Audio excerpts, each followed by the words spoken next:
Отца и Сина и Светия Дух. Амин. Дайте сега мощете ключа. Така. Сега опитайте надясно да се въртите, все едно заключвате. Още веднъж. Ето, когато човек с вяра включва дома Господен, се случват нещата. Най-стария храм в Самоковско. Средновековна църква, която в този си вид е строена в края на 16 век, обаче върху останките на по-ранен храм, който с археология датирахме в 6 век. Ранохристиянска църква, която през средновековието около 12 век очевидно е функционирала. По време на турското робство е била затрупана, само през един малък отвор се е влизал, а въздуха и светлината са идвали от тия отдушници горе. 1868 година я разкопават. Никола Образописов я рисува на западната стена как е изглеждала и тъй като стенописите са били доста уредени, той я изписва изцяло. 1992 година излезе разрешително за реставрация на стенописите. Реставраторите, като започнаха работа, установиха, че отдолу има по-ранен пласт и демонтираха най-увредените стенописи от Образописов, които сега искаме да реставрираме.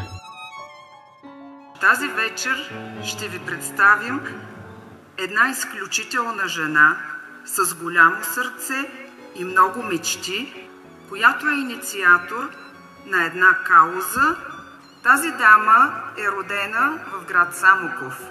Доста отдавна не живее в Самоков, но сърцето се е оставила тук и намира винаги повод да се завърне и съответно да зарадва самоковската публика със своите изпълнения.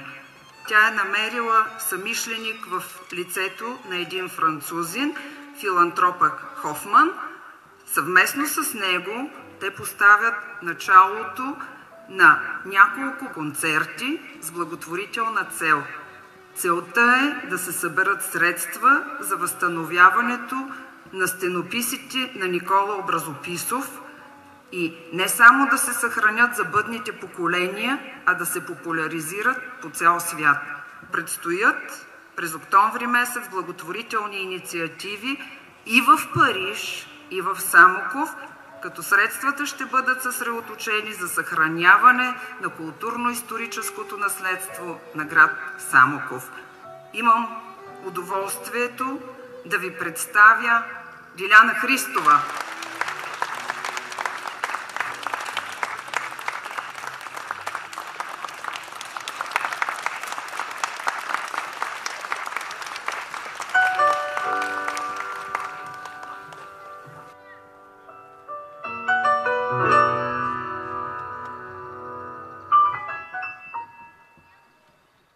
Самоковската зоографска школа е дала на православното християнство имена като Захари Зограф, Станислав Доспевски, Димитрий Зограф и Никола Образописов. Никола Образописов е последният самоковски зоограф от Самоковската зоографска школа в епохата на Ренесанса.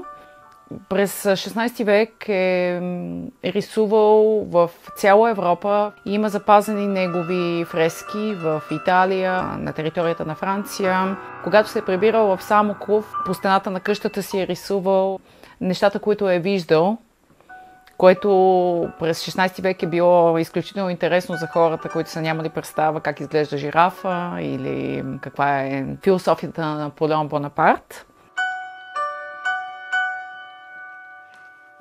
Преди време разбрах, че в самоковски хранилища се пазят негови икони, които са свалени от Белова черква, която той изографисал в края на 16 век. Буквално тънат в забвение. Те са доста наранени и си поставихме амбициозната цел да ги съхраним, да ги реставрираме и да ги изложим в музей, който ще се намира в Белова черква. На мен тази кауза ми е изключително близка по сърце и заради моето потекло. Аз съм дъщеря на един от най-известните български зоографи, оставил следа в православната иконопис, многократно награждаван за съвременно християнско изкуство, покойният професор Асен Гицов. Дори имам намерение, когато изградим музея, да даря някои от неговите картини на музея. Това са изключително важни за мен каузи. Това е свързано с национално съкровище, свързано е с всичко, което се губи в днешно време. Тоест човещината. Обмен на неща, които са истински. Стойности, говорим за стенопис, за икони, за православна църква. Всички неща, които са не само толкова важни за мен лично, но и доверявайки се на личности като Диляна Христова, господин Стасов, господин Хофен, и така просто няма как да не участвам в нещо толкова благородно. Защото сме хора, трябва да правим добри дела, трябва да вярваме и това е история, култура и неща, които са нашия вътрешен двигател, поне за мен. Винаги съм участвал в подобен тип събития, но след като с едно старо парченце дърво мога да помогна да възстановим и да направим нещо много смислено наистина с всичко това, което е свързан проекта. Го правя просто с огромно удоволствие и желание и нетърпение. Изключително е значима каузата и основна задача и пред общината е да запазим културните ценности на нашия град, на благотворителните концерти, които ще бъдат в Париж на 10 октомври и тук на Боровец, на Ястребец на 17 октомври. Средствата, които ще бъдат събрани, ще се използват за възстановяването на стенописите на Белова църква, която е една от най-старите на територията на общината. Едни от най-ценните стенописи, а ние тук имаме много, тъй като знаете, че Самоковската школа е изключително известна била в вековете назад. Така че това е една прекрасна инициатива и искам на първо място да благодаря на госпожа Диляна Христова, както и на господин Хофман, чрез чието усилия, надявам се, ние ще успеем да възстановим стенописите на Белова черква.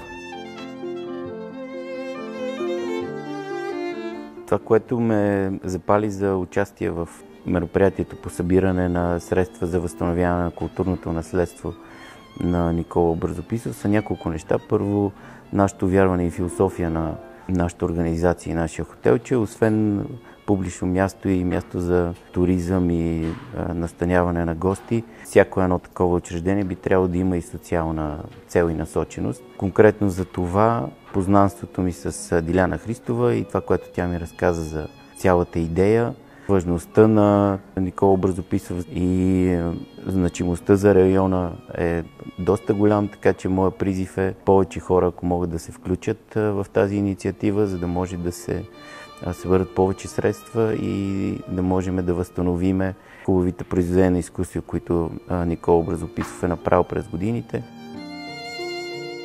Мисията на този проект е не само да изградим музей, не само да реставрираме иконите, ами и да покажем на света огромното историческо значение на тези икони.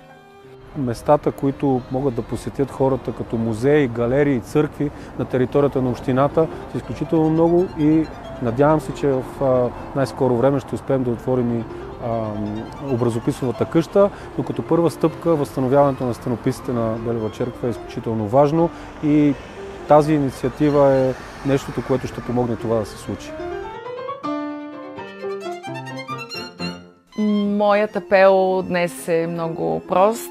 Всеки, който има някаква възможност и желание да се включи към тази изключително благородна кауза, насочена към опазването на културно-историческото наследство не само на Самоков, но и на България, да се включи с дарение или с присъствие и закупуване на билет на един от нашите благотворителни концерти, които предстоят в компанията на музиканти като Светлин Русев, Александър Иванов, Пьотър Дек и други. Винаги си казвам, че вярата е птицата, която усеща светлината и пее още в зората. Аз се надявам това да бъде зората за културното възраждане на моят роден град Самоков.